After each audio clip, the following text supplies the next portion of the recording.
เป็นอะไรอ่ะ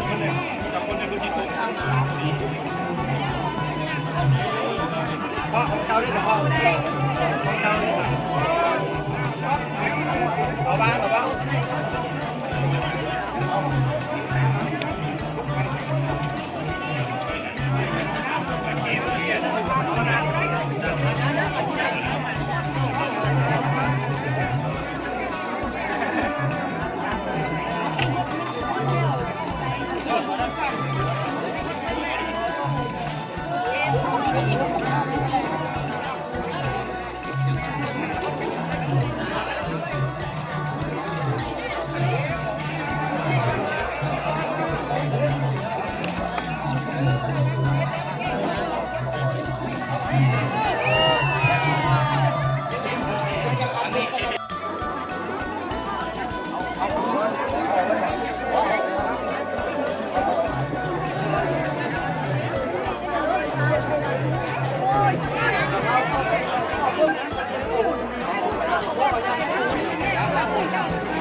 ตอนแรกผมก็จะรู้ว่าอะไรเป็นอะไรอ่ะ